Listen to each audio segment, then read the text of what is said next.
тул одож гин гэдэг бол төсөв сахилга батгүй болсон гэсэн үг. Тийм учраас энэ хууль зөрчсөн үйлдэлээ өнөөдрийн төсвийн тодтолцоор зөв болгох гэж оролдож байгаа. Тэгээ засгийн газар доо ковидыг далиндуулаад маш том эрх авсан. Энэ эрхийнхээ хүрээнд сонгуулийн асар их зардлуудыг сонгуулийн санд худалдаж авах замаар хийсэн юм аа. Би 3 жишээ хэлье. Тэгэхээр 16 нас хүртэлх хүүхдийн амжиргааг дэмжих мөнгө гэж байдаг. Энийг 100 мянган төгрөгөөр нэмэгдүүлээд нийтдээ 67 мянган өрхөд өгсөн.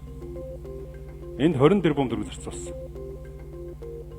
Хоёрдугаарт нь ноолор байна. Улаан сайд дуугаал байх ёстой байсан. Гэтэл алдаатай үг хэлснээсээ болоод ноолорын үн дээр алдаа гарсан. Сонгуулиар мачтын сандыг алдна гэж үзээд мачтад нийтдээ 175 тэрбум төгрөгийг 203 мянган малчид дунджаар нэг өрхөд 800 мянган төгрөгийн хөрөнгө өгсөн байна. Энэ бол сонгуулийн авилгал.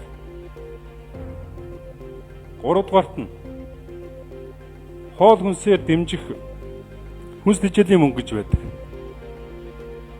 Энийг сэмхэн 16 мянган төгрөг хүүхдэд өгдөг байсныг 32 болгосон. 32 мянга болгосон. Том хүнд 32 мянга өгдөг байсан бол 64 мянга болгосон.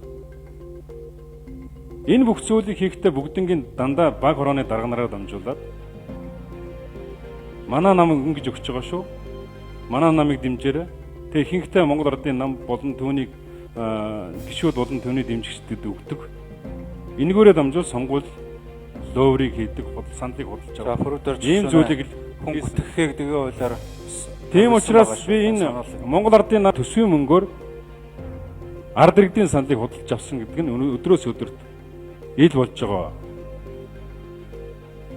Жидүү хулгайлсан, концесс авсан энэ хүмүүс дахин сонгогдсон үндсэн шалтгаан бол төсвийн хөрөнгө оруулалтаар төсвийн мөнгөөр та нар сонгуул хийсэн гэдгийг баталгаа болж байгаа. Руу ашиглаж хүн гүтгэлээ гэж ярьдаг бол.